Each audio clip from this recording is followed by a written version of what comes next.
So hey guys, welcome back to my YouTube channel. पिछली videos में हमने हमारा क्लास 11th का चैप्टर 1 सेट्स कंप्लीट कर लिया है। अगर गाइस आपको उससे रिलेटेड कुछ भी प्रॉब्लम है तो आप कमेंट सेक्शन में डाल सकते हैं। एंड इस वीडियो में हम अपना chapter 2 that is relation and function शुरू करेंगे। So guys, if you like this video please share it, subscribe it and like it. So हम शुरू करते हैं हमारा chapter 2 that is relation and function. So relation and function पढ़ने से पहले हम पढ़ेंगे सबसे पहले ordered pair. So ordered pair word का मतलब क्या होता है? देखो, ऑर्डर्ड पेयर आप पेयर से ही समझ सकते हैं कि दो तो एलिमेंट होंगे ही, पेयर में तो होंगे ही वो, तो वो आपका क्या हो सकता है? एक तरह से ऑर्डर्ड पेयर हो सकता है। तो अगर हम डेफिनेशन की बात करें तो ऑर्डर्ड पेयर क्या होता है असल में? An ordered pair of object और element taken in a specific order. हम क्या करते हैं, किसी ऑब्जेक्ट या एलिमेंट्स को जब हम ऑर्डर्ड पेयर में लिखते हैं तो हम उसका मतलब जो हमारा एक स्पेसिफिक ऑर्डर में हम उसे लिखते हैं कि भाई किस ऑर्डर में हमें उसे लिखना चाहिए। देखो, जैसे an ordered pair is writing by listing its two members और एलिमेंट इन अ स्पेसिफिक, एक ऑर्डर में हम लिखते हैं और हम उन एलिमेंट्स को, दो एलिमेंट को सेपरेट किससे करते हैं? कोमा से सेपरेट करते हैं और उन्हें एनक्लोज करते हैं हम पैरेंथेसिस में। ठीक है, जैसे एक ऑर्डर्ड पेयर अगर मैं आपको बात करूं तो यहाँ पे देखो ए और बी मेरा क्या है? Ordered pair. तो हमने यहाँ पे इन दोनों को सेपरेट किया है कोमा से और एनक्लोज किया है पैरेंथेसिस में, तो ये हमारा क्या हो जाएगा? ऑर्डर्ड पेयर हो जाएगा। इन द ऑर्डर्ड पेयर, ये जो एक ऑर्डर्ड पेयर ए बी है, इसमें जो ए है ये हमारा क्या है? फर्स्ट एलिमेंट है। फर्स्ट एलिमेंट बोल सकते हो आप या फिर फर्स्ट कंपोनेंट भी बोल सकते हो। एंड सिमिलरली जो बी है वो आपका सेकंड एलिमेंट और सेकंड कंपोनेंट है। तो ये हमारा ऑर्डर्ड पेयर होता है, यानी हम पेयर में लिखते हैं एलिमेंट को या ऑब्जेक्ट को, वो हमारा क्या होता है? ऑर्डर्ड पेयर होता है। फिर हमारी आती है equality of two ordered pair. कोई भी मतलब जो हमारे दो ऑर्डर्ड पेयर अगर हम ले लें तो वो हमारे इक्वल कब होंगे, वो हमें बतानी है, उनकी इक्वालिटी चेक करनी है। देखिए, कोई भी मान लीजिए आपने ले लिया कि आपके दो ऑर्डर पेयर में दो जो आपके लिखे गए हैं, जो ऑर्डर्ड पेयर्स हैं वो ए बी है और एक है सी डी। तो हम इनको कब इक्वल बोलेंगे? इन दोनों जो ये ऑर्डर्ड पेयर हैं, ऑर्डर्ड पेयर में हमने लिखे हैं, ये इक्वल कब होंगे? जब ए इक्वल हो जाए सी के एंड बी इक्वल हो जाए डी के। यानी ये कंडीशन कब होल्ड करेगी? If and only if A is equal to C and B is equal to D. तभी हम बोलेंगे कि जो ये ऑर्डर्ड पेयर हैं दोनों ये क्या हैं? इक्वल है। ओके, कन्वर्स पार्ट भी इसका ट्रू होता है। अगर ये वाली चीज़ ट्रू है तो हम ये कहेंगे, अगर ये वाली चीज़ ट्रू है तो हम ये कहेंगे। तो ये हमारा कन्वर्सली भी काम करता है। तो जो वर्ड ऑर्डर्ड पेयर है वो इम्प्लाई क्या करता है कि जो that order in which the two element जो होते हैं किसी पेयर, उनका जो मतलब पेयर में जो ओकर करते हैं उनका जो मतलब होता है वो एक मीनिंगफुल होता है। यानी जब भी आप किसी को भी ऑर्डर्ड पेयर में लिखते हो तो मतलब उनका मतलब मीनिंगफुल होना चाहिए। ये नहीं है कि हम कैसे भी ऑर्डर्ड पेयर में किसी भी एलिमेंट को डाल दें। जो ऑर्डर्ड पेयर ए बी है और बी ए है, ठीक है, ए बी और बी ए, ये डिफरेंट कब होंगे? देखो, ये इक्वल कब होंगे? जब ए किसके इक्वल हो जाए? बी के। अगर ए इक्वल आ जाए बी के तभी मैं बोलूँगी कि ordered pair of A B is equal है ordered pair of B A. ठीक है, और जो दो कंपोनेंट होते हैं, दो एलिमेंट होते हैं किसी ऑर्डर्ड पेयर के, वो इक्वल भी हो सकते हैं। यानी ये भी हो सकता है ऑर्डर्ड पेयर में हमारा हमेशा डिफरेंट एलिमेंट पे ही काम नहीं करेगा, ये इक्वल एलिमेंट भी इसमें हो सकते हैं। ठीक है, नेक्स्ट आता है हमारा जो इसका नेक्स्ट टॉपिक है इस चैप्टर का, वो है आपका बहुत इंपॉर्टेंट है ये, Cartesian product of two sets. Okay, सबसे पहले मैं आपको ना इसकी डायग्राम मेथड से समझाती हूँ, इसको आप इजीली फिर समझ लोगे। देखो, जैसे मान लीजिए एक ये आपका सेट है, ये दूसरा आपका सेट है, ये आपका ए सेट है, ये आपका बी सेट है। मान लीजिए ए के अंदर एलिमेंट आपके 1 2 3 और बी के अंदर आपके एलिमेंट है ए बी। ठीक है, तो इसके अंदर एलिमेंट है 1 2 3, इसके अंदर एलिमेंट है ए एंड बी। ओके, सो अब देखो इसकी प्रोडक्ट हम किसके इसके साथ करेंगे? ये एक बार इसके साथ, ये एक बार इसके साथ। अगर मैं बात कर रही हूँ ए की कार्टेशियन प्रोडक्ट बी के साथ, ठीक है, ए की कार्टेशियन प्रोडक्ट बी के साथ, जिसे हम रिप्रेजेंट करते हैं ए क्रॉस बी से, तो एक बार ये इसके साथ हो जाएगा। ऐसे ही 2b एक बार ए के साथ, फिर एक बार बी के साथ, 3b एक बार ए के साथ, 3 एक बार बी के साथ, तो ये हमारी क्या हो जाती है, कार्टेशियन प्रोडक्ट हो जाती है। अगर मैं इसकी डेफिनेशन की बात करूं तो डेफिनेशन मैथमेटिकल टर्म्स में, या आपकी कभी डेफिनेशन आ जाए तो आप कैसे लिखोगे, आप लिख सकते हो, अगर ए और बी मेरे दो नॉन एम्प्टी सेट है, लेट कर लिए A and B two non empty sets, मतलब कोई ना कोई एलिमेंट तो उनमें होगा ही, ठीक है। देन जो कार्टेशियन प्रोडक्ट होगी, then the Cartesian product of A and B denoted by, मैंने आपको बताया था डिनोट इस चीज से करते हैं, ए क्रॉस बी से, denoted by A cross B is the set, ये क्या होगा, सेट होगा ऑफ ऑल ऑर्डर्ड पेयर, हर ऑर्डर्ड पेयर का, A B which can be formed, जो हमने वो कैसे फॉर्म हुए हैं, which can be formed by taking the first element, by taking first element, जो पहला एलिमेंट हम लेंगे वो कहाँ से लेंगे, ए, जैसे हमने ये ए बी की फॉर्म में कब आएंगे, जो फर्स्ट एलिमेंट हमारा कहाँ से होना चाहिए, ए से होना चाहिए, ए फ्रॉम ए, एंड सेकेंड जो एलिमेंट होगा, सेकेंड जो एलिमेंट बी होगा वो हमारा कहाँ से होगा, बी से होगा। यानी अगर मैं आपसे इसी की पूछती कार्टेशियन प्रोडक्ट, तो वो क्या हो जाती, तो A cross B is equal हो जाता 1a 1b 2a 2b 3a and 3b, तो ये हमारी क्या हो जाती है, ए क्रॉस बी हो जाती है, कार्टेशियन प्रोडक्ट हो जाती दो सेट्स, कौन कौन से हैं, ए और बी की, तो ये हमारा क्या हो जाएगा, Cartesian product of two sets. And symbolically हम इसे कैसे लिखते हैं कि जो ए क्रॉस बी है वो हमारा किसके इक्वल हो जाएगा, ऑर्डर्ड पेयर में ए बी, जिसमें ए हमारा किससे बिलोंग करे, ए से बिलोंग करे, और बी हमारा किससे बिलोंग करे, बी से बिलोंग करे, तो ये हमारी क्या होती है, कार्टेशियन प्रोडक्ट हो जाती है दो सेट्स की। ओके, और हमेशा एक चीज ध्यान रखना, A cross B not is equal to B cross A cross B not is equal to B cross A, ये इसके इक्वल नहीं होता। क्यों नहीं होता है ये, देखो एग्जाम्पल से ही मैं आपको समझाती हूँ।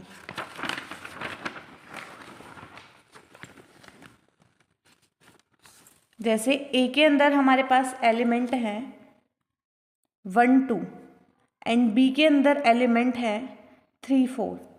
अब आप ए क्रॉस बी जब आप निकालोगे तो फर्स्ट एलिमेंट फर्स्ट सेट से यानी 1, और सेकंड एलिमेंट सेकंड सेट से, ऐसे ही 1 4 फिर 2 3 एंड 2 4, ये हमारे क्या हो जाएंगे, A cross B, Cartesian product of A cross B की। अब आप बी क्रॉस ए जब आप निकालोगे तो वो हमारा क्या हो जाएगा, फर्स्ट एलिमेंट बी से यानी 3 1, फिर क्या आ जाएगा 3 2, फिर क्या आ जाएगा 4 1, फिर क्या आ जाएगा 4 2, और ये हमारा क्या हो जाएगा, बी क्रॉस ए। अब यहाँ पे आप देख सकते हो जो इनका ऑर्डर है वो अलग है, यानी इसमें 3 पहले है, इसमें 3 क्या है, बाद में है, तो ये हमारा क्या है, कभी भी ए क्रॉस बी इक्वल नहीं होता बी क्रॉस ए के।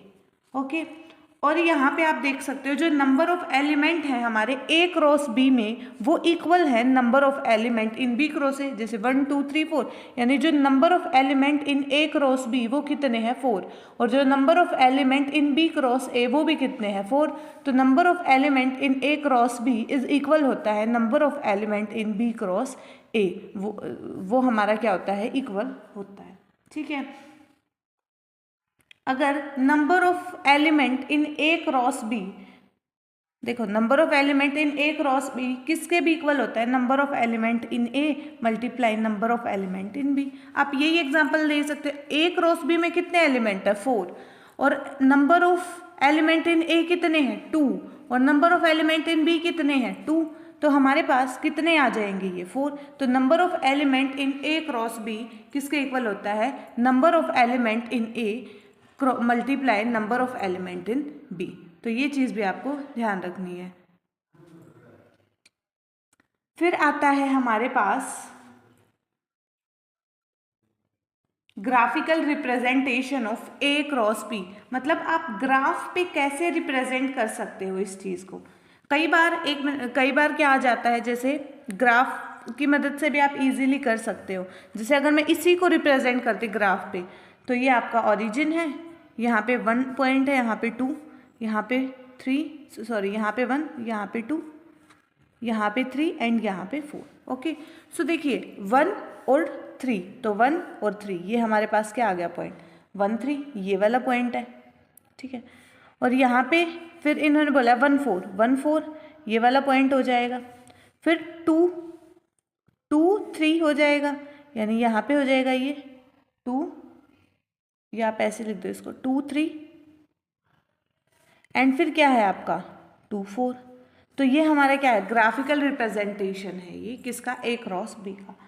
कई बार हमारे पास क्या आ जाता है कि 3 का भी हमारा कार्टेशियन प्रोडक्ट आ जाता है। इफ़ देयर आर 3 सेट्स, मान लीजिए हमारे पास 3 सेट है ए बी सी, ठीक है, एंड जिसमें ए बिलोंग करता है कैपिटल ए से, बी बिलोंग करता है कैपिटल बी से, सी बिलोंग करता है कैपिटल सी से, then we form an ordered triplet. तो हम क्या कर सकते हैं, ऑर्डर्ड ट्रिपलेट फॉर्म कर सकते हैं, यानी 3 एलिमेंट का ए बी सी, जिसमें ये order triplet A B C हो गया, जिसमें ए बिलोंग करता है फर्स्ट सेट से, बी बिलोंग करता है सेकंड सेट से, सी बिलोंग करता है हमारा थर्ड सेट से। तो ये हमारा क्या कहलाता है, सेट ऑफ ऑर्डर्ड ट्रिपलेट। मतलब जब आप लिखोगे इसे पूरा तो वो हमारा क्या हो जाएगा, सेट ऑफ ऑर्डर्ड ट्रिपलेट।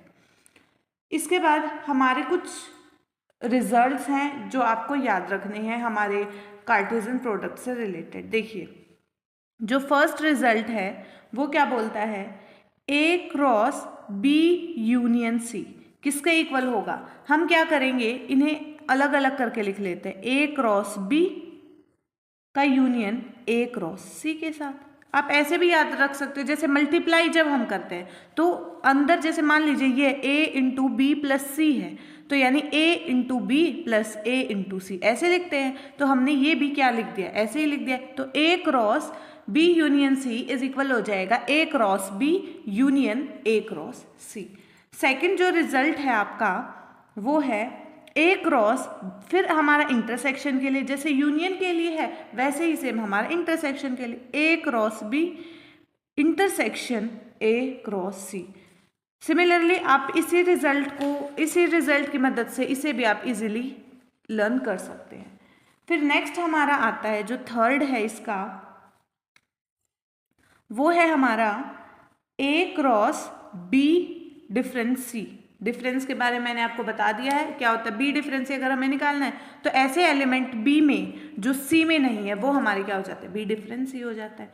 तो इसको आप कैसे लिखोगे, सिमिलर वे से ऐसे ही ए क्रॉस बी डिफरेंस ए क्रॉस सी, वही हमने एक तरह से इसे ऐसे पूरा खोल के लिख दिया है, ठीक है।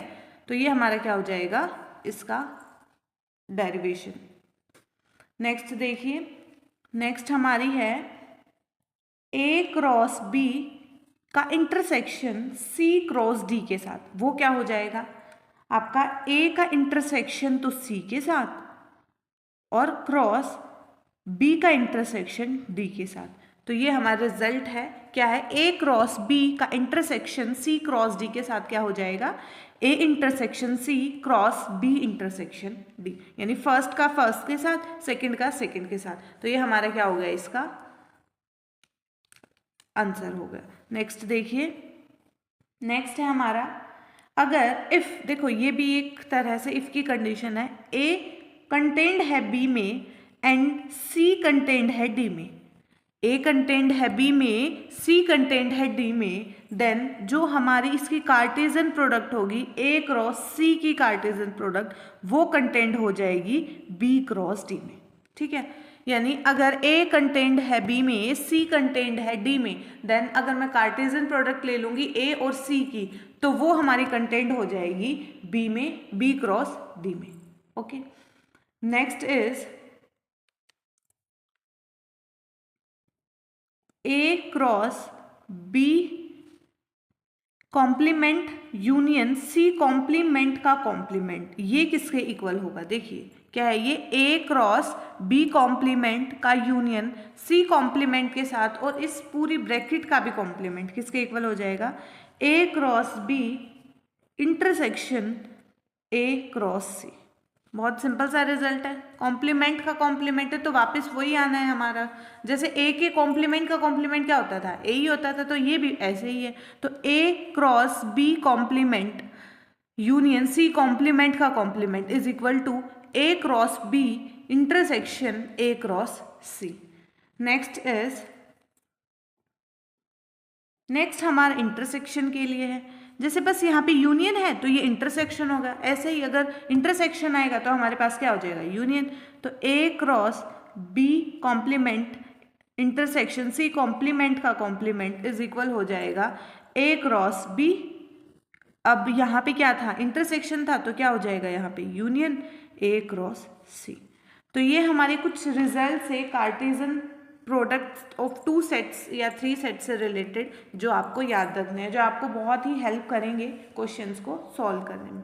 अब मैं इससे रिलेटेड आपको कुछ एग्जांपल करा देती हूँ जो आपको इस टॉपिक को समझने में हेल्प करेंगे। सो फर्स्ट क्वेश्चन देखिए, इस क्वेश्चन में इन्होंने बोला है if x/3 + 1 y-2/3 is equal है 5/3 और 1/3 के ऑर्डर्ड पेयर में है। तो हमें वैल्यू निकालनी है x और y की। देखिए x और y की हमें यहाँ पे वैल्यू निकालनी है। अब ये ऑर्डर्ड पेयर में और ये इक्वालिटी को फॉलो कर रहे हैं। By definition of equality of ordered pair, जो फर्स्ट एलिमेंट होगा वो इक्वल टू के जो ऑर्डर्ड पेयर उसके फर्स्ट एलिमेंट के इक्वल हो जाएगा और सेकंड वाला सेकंड के इक्वल हो जाएगा। तो it means x/3 + 1 is equal हो गया 5/3 के, इसे आप और एंड y-2/3 इज इक्वल हो गया 1/3 के। इसे सॉल्व करें, x/3 is equal to 5/3 - 1, then after solving it you will get 2/3।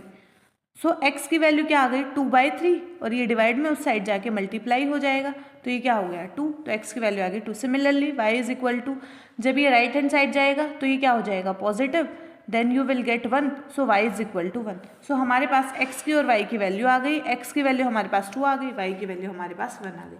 यही हमें निकालना था। फिर जो क्वेश्चन नंबर 2 है, इसमें ये बोल रहे हैं if a is equal to, A के अंदर 1 और -1 एलिमेंट है, ये सेट है a, तो हमें a क्रॉस a, देन इन्होंने बोला है फाइंड a क्रॉस a।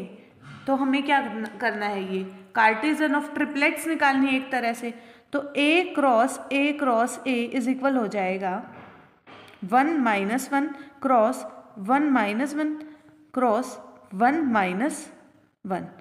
तो जब आप इसकी करोगे, ठीक है, जब आप इसकी करो, देखो एक तरह से आप ऐसे भी देख सकते हो, जो number of element in A cross B किसके इक्वल होता था? n of a into n of b, यानी number of element in A and number of element in b। अब यहाँ पे 3 है तो इसमें 2 एलिमेंट है, इसमें भी 2 एलिमेंट और इसमें भी 2 एलिमेंट। तो यानी यहाँ पे जो आंसर आएगा ना, जो ऑर्डर्ड पेयर आएंगे वो कितने आने चाहिए मेरे पास? 2 2 2। कितने आने चाहिए? 8 आने चाहिए। तो हम देखते हैं हमारे क्या, देखो यहाँ से फर्स्ट एलिमेंट फर्स्ट सेट का यानी 1, फिर यहाँ का भी मैं 1 ले सकती हूँ और 1, फिर यहाँ से मैंने 1 उठाया, यहाँ से मैंने 1 उठाया, यहाँ से मैंने -1 उठा लिया, फिर ऐसे ही यहाँ से 1, यहाँ से मैंने अब की बार -1 ले लिया है और यहाँ पे मैंने ले लिया है प्लस का 1, फिर मैंने ले लिया 1, फिर ले लिया मैंने -1, फिर मैंने ले लिया उधर से भी -1। ऐसे ही यहाँ पे मैंने -1, इधर +1 और इधर भी +1, ऐसे इधर -1, इधर -1 और इधर 1, फिर मैंने लिया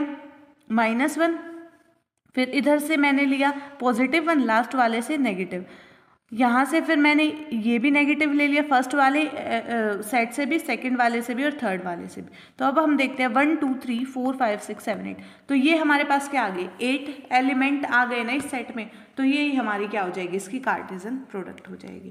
क्वेश्चन नंबर 3 देखिए, 3 क्वेश्चन में ये बोल रहे हैं, थर्ड क्वेश्चन में if a is equal to, a हमारे पास दिया इन्होंने 1 2 3 and b is equal to 4 5, then मेरे को शो करना है a cross b not equal to, we have to show a cross b not equal to b cross a। In general ये result तो हमारा होता ही ये रिजल्ट फॉलो होता ही है, ठीक है। अगर हमें ये शो करना है तो हमें शो करके दिखाना पड़ेगा, यानी आप लेफ्ट हैंड साइड लेंगे, लेफ्ट हैंड साइड में A क्रॉस B जब आप निकालेंगे तो निकालिए इस एलिमेंट के एक बार इसके साथ भी, इसके साथ भी, फिर इसकी 4 के साथ भी, इसकी 5 के साथ भी, फिर 3 की 4 के साथ भी, 5 के साथ, तो 1 4 1 5 2 4 2 5 3 4 3 5। Okay, then right hand side अगर आप लेंगे तो हमें निकालना है B क्रॉस A, तो B क्रॉस A क्या आ जाएगा हमारे पास, अब की बार ये वाला फर्स्ट एलिमेंट, यानी जो फर्स्ट एलिमेंट फर्स्ट सेट से लाई करना चाहिए, तो 4 आ जाएगा, फिर क्या आ जाएगा 4 1 एंड 5 1 एंड 4 1 5 1, फिर आ जाएगा 4 2 5 2, फिर आ जाएगा 4 3 एंड 5 3। अब आप देख सकते हैं जो A क्रॉस B में जो 1 4 है वही B क्रॉस A में वो 4 1 है, यानी इनका ऑर्डर चेंज है। तो ये इन जनरल, या फिर अब आपने प्रूव भी कर दिया है, तो A cross B not equal to B cross A, यही चीज़ मुझे यहाँ पे प्रूव करनी थी। अब नेक्स्ट क्वेश्चन में, क्वेश्चन नंबर 4 में इन्होंने बोला है इफ़ A क्रॉस B, हमारे पास अब इन्होंने कार्टेशियन प्रोडक्ट ऑलरेडी गिवन है, हमें जो इन्होंने दिया है वो क्या है, A1 B3 A3 B1 and A2 B2। मेरे को ये चीज़ दिया हुआ है यहाँ पे कि A क्रॉस B इसके इक्वल है, देन मेरे को फाइंड क्या करना है, यहाँ पे मेरे को फाइंड करना है A एंड B। सो मेरे को फाइंड A और B करना है। अब देखो यहाँ पे एक चीज़ तो आपको पता है कि जो फर्स्ट एलिमेंट है वो फर्स्ट सेट से बिलोंग करेगा, यानी A से बिलोंग करेगा, और सेकंड जो एलिमेंट है ये सारे सेकंड सेट से बिलोंग करेंगे। तो हमें क्लियरली ये चीज़ दिख रही है कि जो फर्स्ट एलिमेंट है वो इसमें कौन कौन से A है B है, फिर A है B है, फिर A है B है, तो यहाँ पे A के अंदर जो A सेट के अंदर जो एलिमेंट आएंगे वो A B होंगे। ऐसे ही B के अंदर इस प्रोडक्ट में जो सेकंड एलिमेंट है, सेकंड एलिमेंट कौन कौन से है, 1 3 3 1 2 2, तो यहाँ पे कौन कौन से आ जाएंगे 1 2 और 3।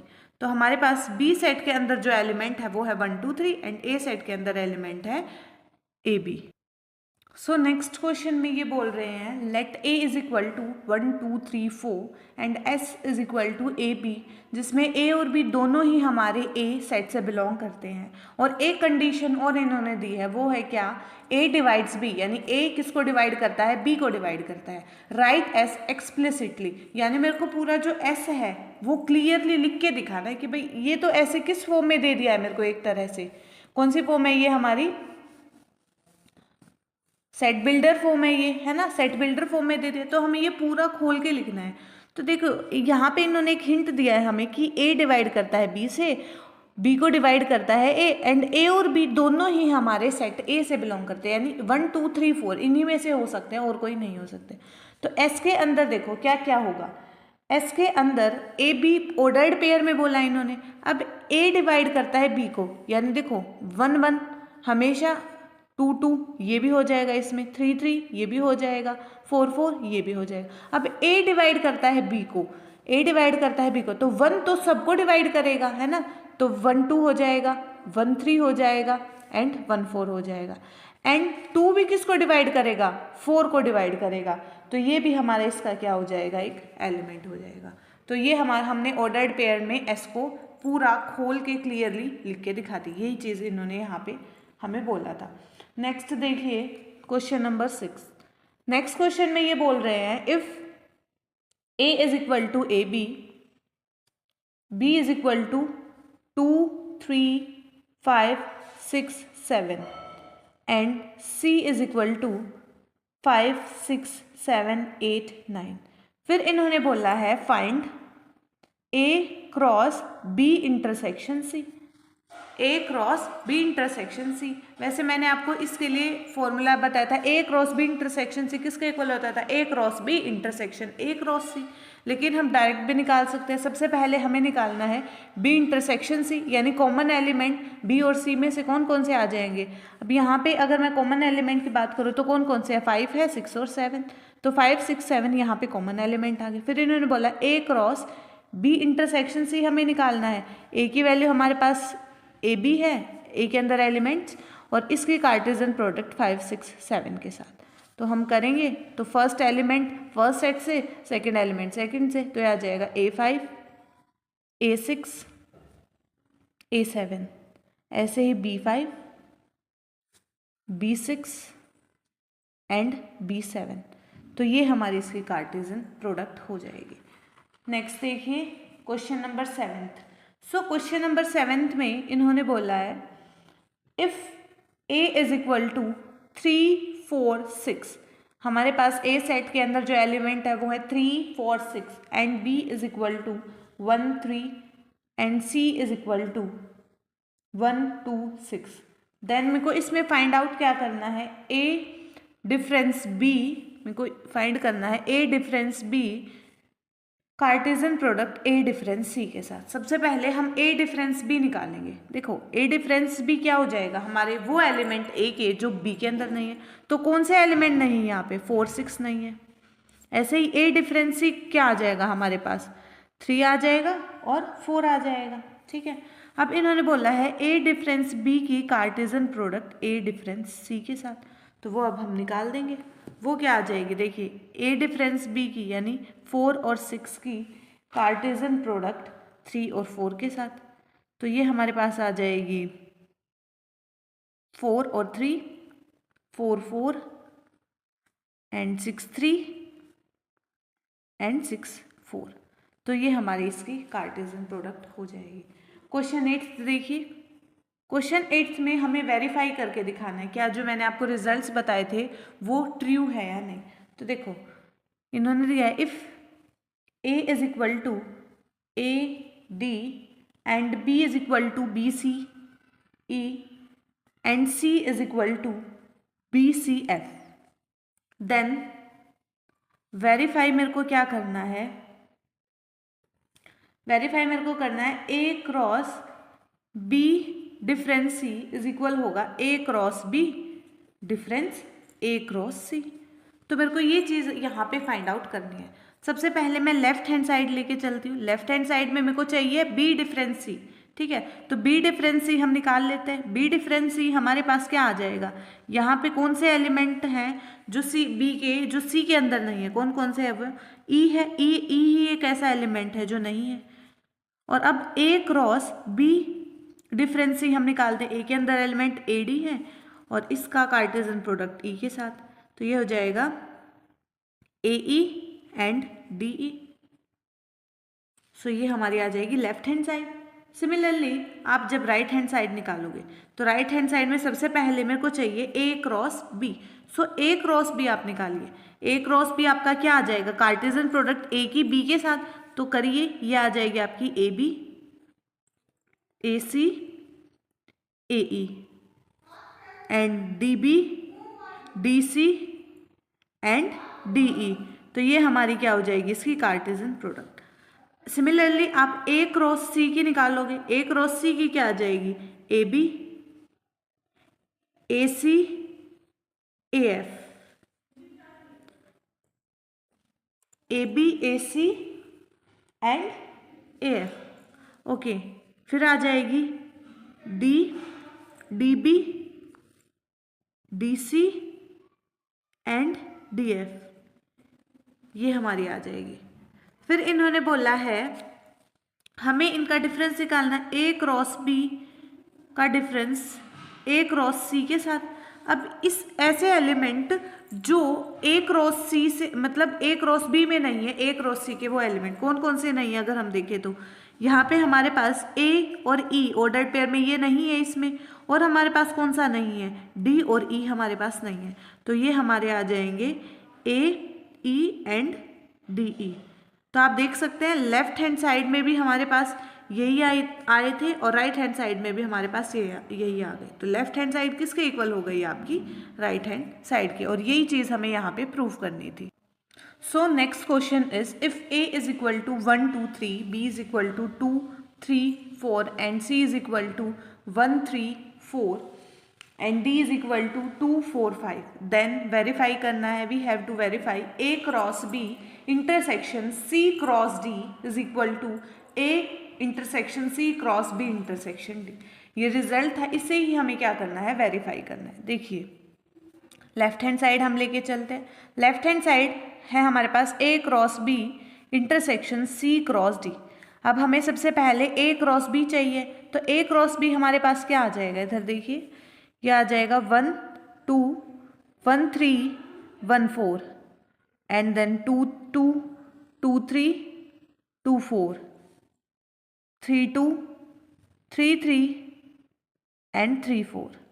ओके, फिर हम निकाल देंगे सी क्रॉस डी। सो सी क्रॉस डी हमारे पास क्या आ जाएगा, 1 2 1 4 1 5 3 2 3 4 3 5 एंड 4 2 4 4 एंड 4 5। अब हमें क्या निकालना है, इनका डिफरेंस, ए क्रॉस बी डिफरेंस सी क्रॉस डी। तो वो हमारे पास क्या आ जाएगा, यहाँ पे इसके एलिमेंट हम देखेंगे, तो इसके एलिमेंट देखते हैं हम, तो वो हमारे पास क्या आ जाएंगे, सॉरी यहाँ पे इंटरसेक्शन हमें निकालना है, कॉमन एलिमेंट, सॉरी गाइज यहाँ पे आएगा इंटरसेक्शन, हमें इंटरसेक्शन इज निकालना है, तो इंटरसेक्शन कॉमन एलिमेंट हो जाएंगे। तो कॉमन एलिमेंट अगर मैं देखूँ यहाँ पे कौन कौन से है, 1 2 है, 1 4 है एंड नेक्स्ट इज 1 2 है, 1 4 है, 3 2 भी कॉमन है, इधर देखिए ये 3 2 इधर है और ये भी 3 2 है, 3 2 है एंड 3 4 है। तो ये हमारे क्या हो गए, कॉमन एलिमेंट हो गए। सिमिलरली आप राइट हैंड साइड निकालोगे, राइट हैंड साइड में हमें चाहिए पहले ए इंटरसेक्शन सी। सो ए इंटरसेक्शन सी क्या आ जाएगा, 2 3 हो जाए, सॉरी ए इंटरसेक्शन सी हमारे पास आ जाएगा 1 3 एंड फिर इन्होंने बोला है B intersection D and B intersection D हमारे पास क्या आ जाएगा, B intersection C B intersection D. इसका इंटरसेक्शन इसके साथ कौन कौन से एलिमेंट, 2 एंड 4, तो 2 और 4 इसके कॉमन एलिमेंट हो जाएंगे। तो अब हम क्या निकाल देंगे, A intersection C cross B intersection D, है ना, यही निकालना है। तो हम निकालेंगे, आ जाएगा 1 2 एंड 1 4 3 2 एंड 3 4। तो आप देख सकते हैं ये वाली चीज़, यानी जो ये राइट हैंड साइड हमारी है ये हमारी लेफ्ट हैंड साइड के इक्वल है। देन राइट हैंड साइड किसके इक्वल होगी, लेफ्ट हैंड साइड किसके इक्वल हो गई, राइट हैंड साइड के, और यही हमें प्रूव करना था। क्वेश्चन नंबर 10 देखिए, ये एनसीईआरटी का ही क्वेश्चन है। The Cartesian product A cross B has 9 element. एक Cartesian product A cross B की है, उसमें कितने, 9 एलिमेंट है, ठीक है। अमंग विच आर फाउंड, और जिनमें से कुछ एलिमेंट है -1 0 एंड 0 1। तो मेरे को निकालना है फाइंड द सेट ए, मेरे को सेट ए निकालना है और remaining element of A cross B के रिमेनिंग जो बचे हुए एलिमेंट होंगे वो भी हमें निकालने हैं, यानी हमें 7 एलिमेंट और निकालने हैं। अब देखो सिंस -1 0 और 0 और 1 ये किस में, हमारे ए क्रॉस बी में है, तो ये क्या इम्प्लाई करते हैं कि हमारे पास जो ए के अंदर एलिमेंट हैं वो कौन कौन से हो जाएंगे, हमारे पास एलिमेंट -1 0 और 1। यानी इस चीज़ को देख के ही मैं कह सकती हूँ कि इसके अंदर ये 3 ही एलिमेंट होंगे। अब हमारे पास ए सेट की वैल्यू तो आ गई, लेकिन हमें रिमेनिंग भी निकालना है, यानी ए क्रॉस ए निकालना है। तो वो क्या हो जाएगा, -1 0 1 क्रॉस -1 0 1। तो एक बार इसकी इस सारों के साथ तो ये क्या हो जाएगी, -1 -1 -1 0 -1 1 फिर 0 -1 0 0 0 1 एंड 1 -1 1 0 एंड 1 1। तो यहाँ पे हम चेक भी कर सकते हैं, हमारे 9 ही एलिमेंट होंगे। तो ये हमारे पास क्या आ गया, ए क्रॉस बी आ गया। सो यही हमें यहाँ पे फाइंड आउट करना था। सो गाइज आज के लिए इतना ही। आई होप आपको जो मैंने आज करा है वो समझ में आया होगा। अगर आपको इससे रिलेटेड कोई भी प्रॉब्लम है तो आप कमेंट सेक्शन में डाल सकते हैं। And guys, if you like this video, please share it, subscribe it and like it, and thank you so much for watching it.